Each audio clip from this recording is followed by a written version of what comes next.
just stand there teasing me. Now it's time to show and prove. We're going to kick off our show today talking politics, of course, because that's still very heavy in the air. Yes, I know football is also heavy in the air, but the Super Eagles are not there, so we can't do all too much on that, even though we're going to be touching on football a little later on the show today. But yes, politics is heavy in the air. Today, Osun State got a brand new governor, and the president of Ademola Adeleke, who's been sworn in as the executive governor of Osun State. So things are moving on in that sphere. But away from that, of course, the general elections in February are fast approaching. Campaigns are happening here and there. There's a lot of rallying and conversations and banter. And a lot of Nigerians still have questions about how things are going to shape up. There's a belief that this is probably the most different elections we're going to have in our present republic. Lots of dynamics are different from the past. People are not sure what to expect. Predictions, polling, data have been thrown all over the place, and we're going to be trying to dissect some of that and see if we can get some more clarity about, the elections in February and what to expect. Joined now by my guest in our Abuja studios, Olufemi Bisoye, who's a public affairs analyst, and Ezenwa Nwagu, who's a chairman partners for electoral reforms. Thanks a lot for joining us. Thank you. All right. Thank you for having me, Ebuka. Thank you very much. Let me start with you, Ezenwa. Like I said, these elections seem very different. Besides the fact that, there seems to be a lot more talk around the candidates today, with a huge number of new registered voters getting into the thick of things. What's been the most difference you've seen in the pattern of elections leading up to February this year, different from, the previous 4 or 5 elections we've had in this country? I think, Ebuka, that the most significant revolutionary thing that has taken place is the enactment of the Electoral Act 2022. That piece of legislation has redefined elections in some very fundamental ways. You need to appreciate that the outcomes are really for partisans. But process is important in how you look at elections. So in retweaking the legal framework for the conduct of the 2023 elections, we shifted the needle a bit. And that way you have about 10, 11, very important things that have reshaped the elections. First, you'll be talking about the financial independence of INEC. The fact that 1 year before elections, INEC will have the resource, the money that they need to conduct these elections. What that means is that you are able to pay vendors, you are able to perhaps take away the perennial logistic challenges that we faced in our elections, because you can then engage quite early enough, and then you take away fire brigade measures. You talk about things around inclusion that now makes it, almost mandatory for INEC to ensure that people living with disabilities have all that they will need to engage in the elections. You also have the times for the campaign, which is extended to almost 6 months period of campaigns, which we didn't have before. And then you have the 180 days. Then you have all those pre-election issues that has been a challenge before. Most of it has been taken care of by the Electoral Act. The issue around dereliction of duty by INEC officials, if they do that now, they have a fine or they could go to jail. Okay. Then the most important one is the use of electronic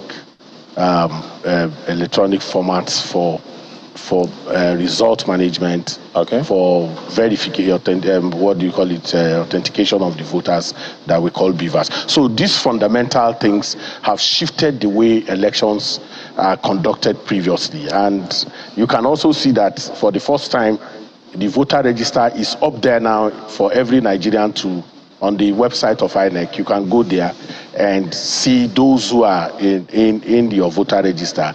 That was shrouded in secrecy before now. So, so fundamentally, those are the shifts. But that doesn't mean that it's all uhuru for free, fair, credible, acceptable. All right. Yes. Election. Thank you. The human element, sorry to cut you in there, because I just wanted to follow up on that and just come to you, Olufemi, because I think everybody agrees that, the Electoral Act has sort of changed the game for a lot of reasons, and we can even see it in the body language of some politicians who have been uncomfortable with certain, provisions there. We keep hearing people talking about BVAS, whether it should be used or not, trying to challenge it in court and all of that, but I just want to hear from you on, all of the points that he's raised there. Also added to that is the fact that, this new format where we have this length of time before elections, do you think it's a good or bad thing? There are people who have said that, their campaign season is a little too long, and I don't know if it works for Nigeria. We typically have about 4 to 6 weeks in the past between primaries and the main election. Is this going to be a different thing? And secondly, something you touched on there about the voter register. I talked about it on the show, I think a week ago. This talk about underage voters again have come up. Do you still have confidence in the fact that at the end of the day, people who should be voting will be voting? Well, the truth is, first of all, just like Mr. Izawu said, we need to give credibility to President Muhammadu Buhari for signing the Electoral Act, because that has really changed the electoral game. Okay, so because if you looked at it, now that we have the ABIS, which INEC has released, so you can go there, you can query the data we have on the INEC portal, and after querying the data, then you can now, INEC can now look at it, re-evaluate the data, and of course, those we have the underage and the likes can be addressed. So, but if you look at the length of campaign and when the election, of course, it is peculiar. In fact, this 2023 election, when people talked about free and fair election, to me, I believe the last 2 electoral cycles has been a bit better than what we used to have. And of course, thanks to technology. However, one thing we also need to realize is that technology in the hands of a fraudster can also be a fraud on its own. So the new technology now will help us with the BVAS, which is the bimodal means of voters identification. We help in reducing, of course, double voting, in reducing people who are not supposed to vote. Of course, you are not on the voters register. You can't vote on that same day. So all those things are pointer to the progress which we are making as a nation. Yeah, there might be baby steps, but of course there are progress to what we are making as a country as regards our election. It's an election free, fair, credible, and all-inclusive. Yeah, I think 2023 should give us a very good pointer into what is expected of us as a nation. One, if you looked at it, the heightened engagement of most especially the youth. The youth now are now more engaged. They now, the conversation has now been brought to the mainstream. Before, at least, we've said it on this show that when it comes to politics, governance, and election, an average Nigerian youth, we've been pretty pessimistic. And of course, we see that it barely some truth. But now the dynamics is changing. So we believe that as a plus. And of course, the length. Well, I don't think the length will have any negative effect on the impact of the election, because it avails the electorate to continuously or have a sizable length of time to engage those who want to become their leaders. And I always tell people, we've had too much focus on presidency. We are leaving out the 300 plus 360 House of Rep members. We are leaving out the 109 senators, because these are parts of what makes a better nation. So we need to bring that our engagement and go back to our local community. That is what the length of time should do for us, to be able to say, okay, you are going to represent us in the State Assembly, you are going to represent us in the House of Assembly. What are your plans? These are what we should use the length of time for. The length of time is beautiful, and I see it as a plus. And of course, like some people would say, it has now made the electoral process to be more or less like a marathon, which is not a sprint. So the best, those who have the resources, we continually engage their people to the final day of the election. Okay. Let me come to you now, Mr. Nwagu. I know we're all very excited about, the new Electoral Act, but the one thing that doesn't seem to, be covered yet in that is this new issue, maybe not so new, but more prevalent now, is the talk about vote buying. I mean, we've tested the act in a few of the states' elections that have held recently, and we've heard incidents of that. Does that make you worried about what's to come? But the tendency of, okay, I'm not necessarily rigging, I'm inducing, voters to vote for me. And, yes, social media might help with people filming and putting it on social media, but not everywhere is going to have that, How do you think that can be combated? Well, I think vote buying is a consequence of the incremental progress that we have made in the electoral process. First is that, like I keep saying, INEC is now completely unhelpful in terms of how people get into positions. Power has been restored back to the people. So the polling unit is now the center of the activity during elections. So politicians, as usual, always wanting to take advantage of good things, have turned it to a situation in what they want dubious advantage. So what we need to do is to set up mitigating processes that will make it difficult for people to sell or buy votes. And one way to do that is to, first and foremost, ensure that those who have responsibility of maintaining law and order during elections see that responsibility as sacred. And I mean the security agencies. Yeah. If you know that it is a crime and a crime is being committed right in your presence, we then must ask for value for money. When we deploy, as in the state elections, we deploy up to 31,000 security agents, the police alone, 17,000 in some cases. If we continue to have this very diabolical, act of vote buying, then we need to ask for service delivery index and outcomes from the security agencies. Somebody has to pay for not being able to arrest, prosecute both the buyer and the seller. That's first. INEC has continued to put in different measures to checkmate vote buying. First, you remember, Ebuka, that there was a thing about resetting the polling unit in a way that it confers secrecy and all that, but it didn't look like it worked very effectively.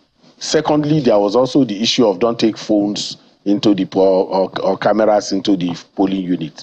All of those have not yielded as much benefit as. So it's attitudinal. We will have to mount a rigorous campaign in a way that people can find out the consequences, that this money that we are being given is just one Saturday in 4 years.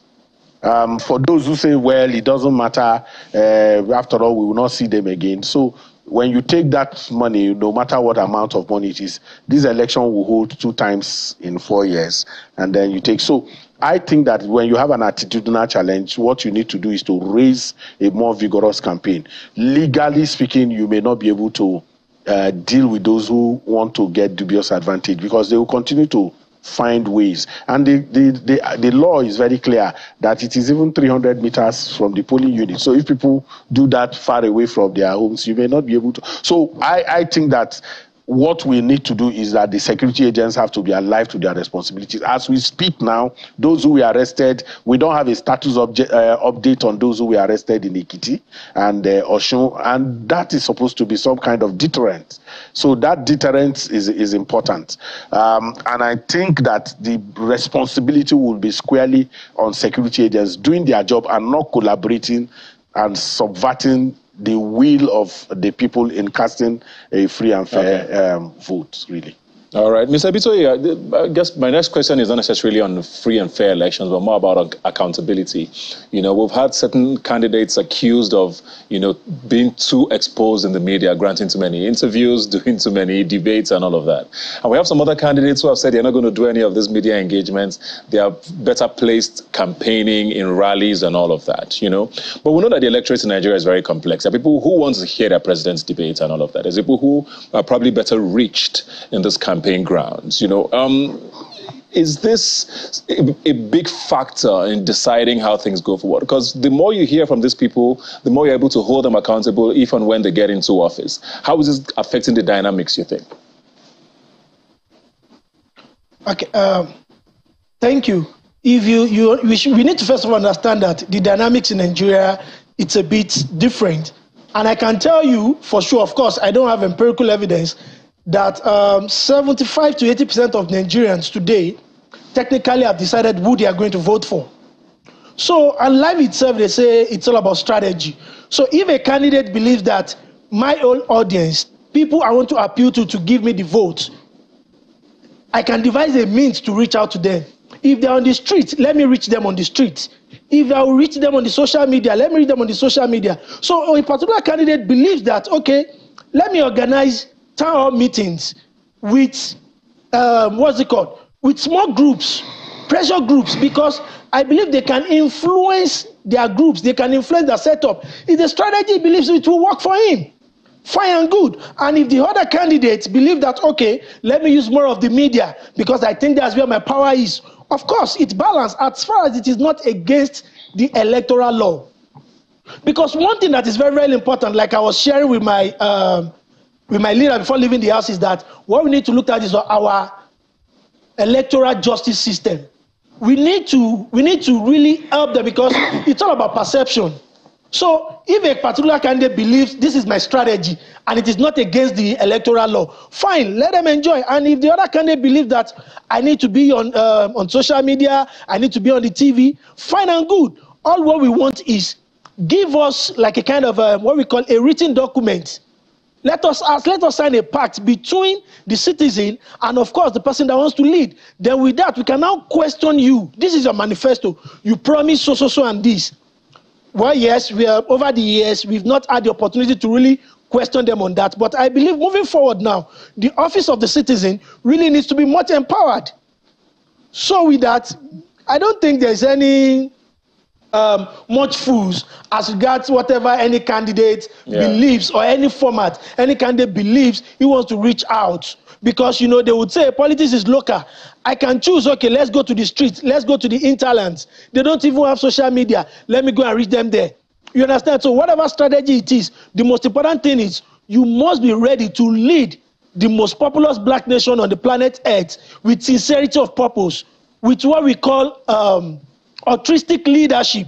That is what we are asking for. So by the time you promise us you want to do that, then of course we are good to go. And the electoral justice system, is just like a watchdog. And let me just add a point to what Mr. Ezeogu said.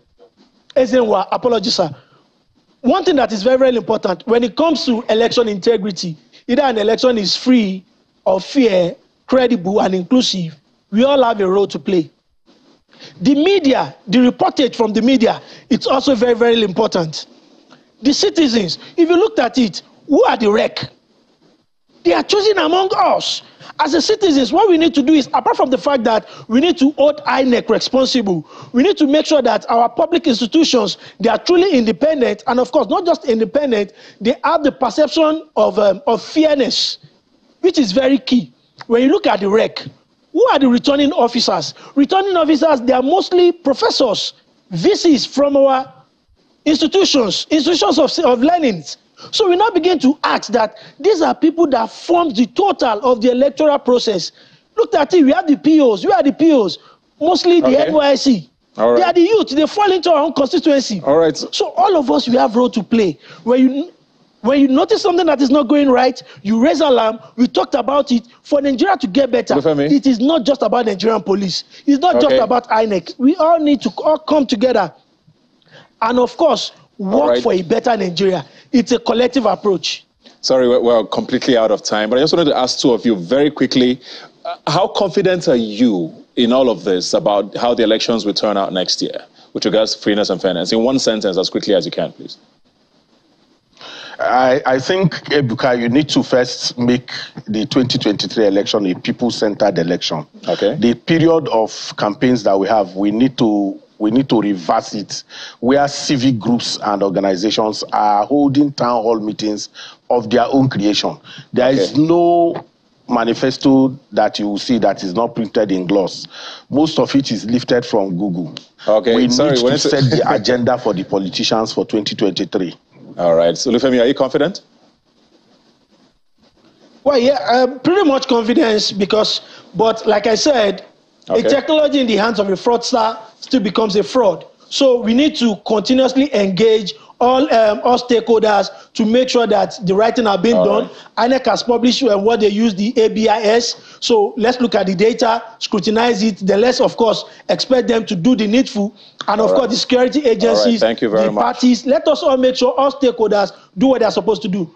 Free and fair election, very possible in 2023. Thank you very much. I think the central message here is that Nigerians, it's in your hands. Come out and vote and defend your votes all through the elections. We'll take a quick break now and we'll be right back. Please stay with us. Come on, come on, come on.